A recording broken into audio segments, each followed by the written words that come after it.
It's been an emotional day for football fans throughout the world, really. I've heard from folks all across the country with their memories of John Madden, people who never met him, who never aspired to meet him, who never had an opportunity to meet him, but they felt like they knew him because he came into their homes every Sunday for every big game for more than a generation. And on top of that, for 30 years now, he has been the face, the voice, the name of the dominant NFL video game. And that counts for something, especially since that will continue indefinitely. There's no one that can stake a claim to past, present, future like John Madden in any sport, in any walk of life, in anything that we do. Think about the impact that John Madden has had on football and that he will continue to have, because as long as the sport is played, Miles, there will be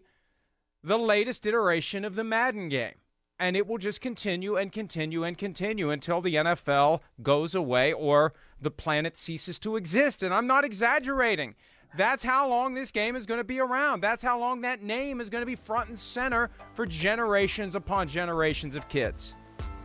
Yeah, and it's funny because, for people my age or younger, everybody knows Pat Summerall and John Madden, but, being 30 years old, my football consciousness doesn't really start until, 1999-ish. And by the time I really understood who was, oh, yeah, you're welcome. I wasn't even doing that, Mike, where I'm calling you old, right? This time.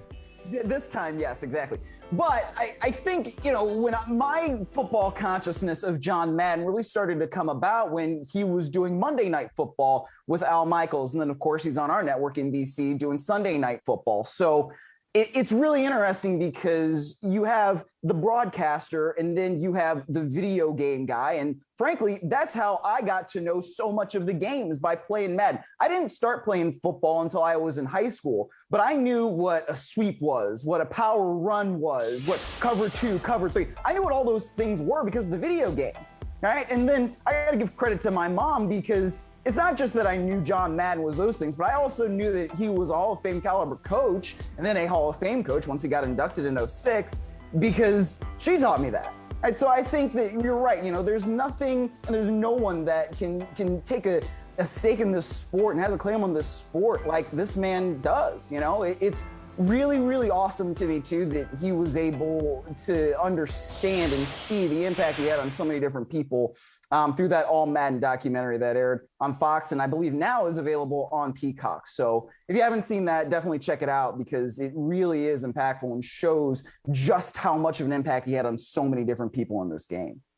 Wow, well done. Well done with the gratuitous and seamless plug. But the Madden documentary is available on Peacock. I watched it this morning as soon as PFT Live was over. It was awesome. It was incredible. I'll watch it again and travel down the wormhole on YouTube of the old NFL games with John Madden and Pat Summerall. They became the quintessential broadcast pairing. When I was a kid, it was Pat Summerall and Tom Brookshire, and then it kind of worked its way through. And there's a portion of the documentary that gets into how they tried to find the right fit for John Madden as he was breaking into broadcasting. Even though he was this great Super Bowl winning coach, they wanted to find the right spot for him, and I think it became obvious very quickly that this guy was special. He was so different from the other color commentators. They didn't know what they had. Once they understood what they had, then off they went. And by the way, something occurred to me, and I mean this as a compliment to your mother and as an insult to you, kind of. I think I would like your mom more than I like you. Oh, I think I already do. like your mom more than I like you. Yeah, probably. Yeah. I don't think that's not really a surprise. Most people when they meet her, yeah, they figure that out pretty quick. But yeah, that's not something I haven't heard before, Mike. And when I was a kid, and let me just indulge me, Miles, because you won't be able to relate to this. When I was a kid, I loved playing video games. I was an early adopter with video games. And back in the 70s, like if you were into video games, there was something wrong with you because you were supposed to go out and run around and enjoy life. And it's like, these things are pretty cool. Like, I've got very few options as to what I can do circa 1978. It's watch 3 TV channels. It's go outside and play, which we did plenty unsupervised. and no one knew where you were. It was a different world. Trust me. Things they would lock parents up for now were commonplace back then. Board games, which got old very quickly. Electric football, which got very old very quickly because you spent all your time setting up the plays and then little spurts watching them run in circles. Once the video games became a thing, I understood that, number one, they were fun. Number two, they were going to keep getting better and better and better and better. And I suffered through some crap football video games. I had this lifelong quest to find the perfect football video game. The Atari original 2600 system, it was the 3 flashing square things that were supposed to be football players. There was the old Intellivision game, which had the center and the nose tackle that never moved, and it was this long scrolling field that if they did it to scale, it would have been 1,000 yards long and 30 yards wide. I mean, there was some bad video games, but it was all we had. And so as Madden came along, and he insisted on 11 on 11, they were talking about how hard it was going to be on 8-bit machines to create the football experience, and they were suggesting removing the guards and the tackles. And he was like, no, I'm not doing this unless it's 11 on 11 football. He insisted that it be a simulation of what the game really is, and that laid the foundation for them to continue to push that it gets better and better and better. And people complain that it never changes from year to year. How much better can it get? It's real football. You learn football strategy. You learn clock management. You learn everything about the game. It can only get so much better to the human eye. What can it do other than become three-dimensional and play out in your living room? It is incredible, and like I said, it's always going to be around from generation to generation. And I'd be stunned if they ever even have a conversation about changing the name 100 years from now, because there's going to be that loyalty, and there's going to be the meaning, and there's going to be the purpose, and it's just always going to be part of. And that's great. That's the best possible outcome.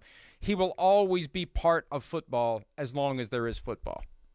Yeah, you're right. And it's funny, too, because, you think about some of these documentaries and some of these clips that are floating around, and I can't remember exactly who said it and what clip it was, but there was somebody who was talking about the video game, right? And it's not, so you don't say, oh, I'm going to go play football on Xbox. I'm going to go, do blah, blah, blah. You say, I'm going to go play Madden. Or, you go to your college and, you're trying to get to know people, in your dorm. And what do? You say, hey, want to go play the game of Madden right now? That's really what this is, right? That's what this means. And so that's not going to drop out of the lexicon for anybody, right? It's always going to be, hey, man, you want to go play Madden? People my age, you want to go play Madden? Hey, man, you're in Kansas City. And yet we can go and we can play Madden and we can still talk like we're in college, just like we used to, because of the way things work online now. It's one of these things that not just keeps you connected to the game, but it connects you to other people and, brings you back to times before and, those happy memories that you have. So I think that's an awesome part of it. I play it an hour a day every day. I ride my exercise bike and I play Madden to get through the hour. There's nothing else I can do that gets me through an hour of exercise. And it's an acquired skill. It takes some time. It takes some effort. But I get a full workout and I don't constantly watch the clock. Don't constantly, when's it going to be over? You get caught up in playing Madden. And the next thing you know, the hour's over. And sometimes I'll go longer than an hour because I'm in the middle of playing a game and I'm having a good time and you just forget about it. Do you play online or do you play the computer? And what level do you play it at? I'm very curious about this now. Well, first of all, don't challenge me because I feel like that's where it's heading. No. I do Ultimate Team. I'll lose. No, I am awful at it. At this point, I'm so bad. Like when I was growing up, I'd play it on computer and I would just play, the computer. I play video games to relax. I do it to win. Like I want a little bit of strategy to have to be in it, but I don't, if I'm playing anything else, like if I play my friends, they beat the crap out of me. So it's not going to be a challenge. I'm just curious as to your playing habits.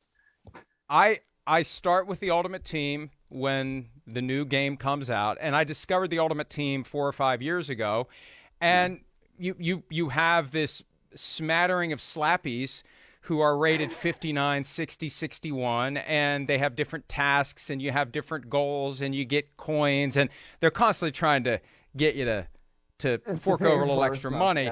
But I never do that. I am way too cheap. Anyone who knows me knows I am too cheap. Even if it was 50 cents, I'm not going to start down that path. I earn it through achievements. You get your coins, you get your packs, you get your little and it's fun. You get a little dopamine rush. It's kind of like opening a pack of football cards when you were a kid. You get a pack and they pop up on the screen one at a time, and you're trying to get the best possible players, and your team keeps getting better and better. My team's currently a 90 on offense, 91 on defense. Your team keeps getting better and better. It gets to a 99, and then it all resets with the next version of the game, which is a little frustrating at first, but you just do it all over again. And you're constantly climbing the mountain and you go back down. So along the way, I'll play some games online, but there's like this time of year, they do a zero chill promotion where every day there's a new set of challenges and you make your team better. And then you go try it out and you potentially get your butt kicked. And there may be somebody who's talking crap, so you mute them. And I hate that. I hate hearing anyone. I hate talking to anybody when I'm playing. I just want to play. So that's it. That's me, and that's Madden. And Madden's been part of my life for 30 years, and it will be as long as I can climb on that bike and keep pedaling. That's my way to get through that out. Hi, I'm Mike Tirico, and thanks for watching. Make sure to hit subscribe for the latest news and highlights from NBC Sports.